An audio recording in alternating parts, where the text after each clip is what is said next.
dari sebuah desa miskin menjadi desa terkaya di Indonesia.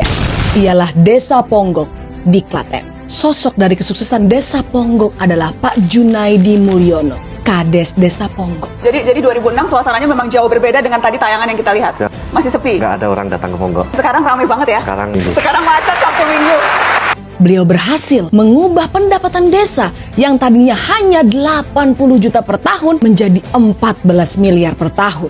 Apa yang dilakukan Pak Junaidi Mulyono yang bisa diterapkan di seluruh Indonesia? Untuk menggali potensi desa, Pak Junaidi Mulyono memanggil akademisi dan juga mahasiswa, bukan artis, bukan influencer, untuk melihat potensi apa yang sebenarnya Desa Ponggok punya yang bisa menjadi daya tarik untuk wisatawan.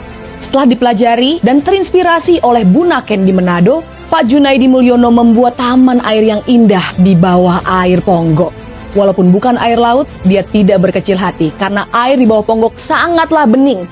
Ditaruhlah mobil, motor sebagai daya tarik dan ternyata berhasil karena strateginya tersebut. Desa Ponggok datangi 40.000 wisatawan per bulan yang akhirnya membawa perekonomian Desa Ponggok menjadi lebih baik.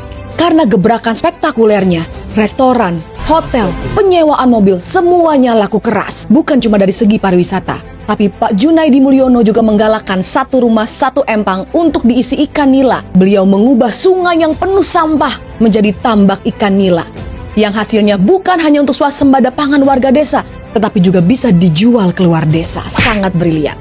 Dengan melihat kesuksesan Pak Junaidi Mulyono, Menteri Keuangan Sri Mulyani sampai datang ke Ponggok dan berselfie bersama. Bayangkan jika hal tersebut bisa diduplikasi di seluruh Indonesia, jika banyak kades cerdas seperti Pak Junaidi Mulyono. Beliau jujur dan peduli terhadap kemajuan desanya. Ternyata impact dari sektor pariwisata sangatlah besar untuk perekonomian suatu daerah. Selain itu, pariwisata juga membuat lingkungan sekitar menjadi lebih bersih, tertata, dan pariwisata meningkatkan kepedulian akan kelestarian lingkungan. Desa Ponggok adalah sebuah contoh dari kesuksesan pariwisata.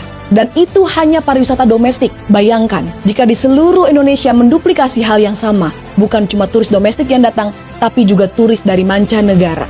Berapa banyak devisa yang bisa kita dapatkan jika pariwisata kita maju? Kita tidak perlu lagi menggantungkan diri pada sumber daya alam. Desa Ponggok adalah cerminan potensi dari Indonesia, bukan Konoha.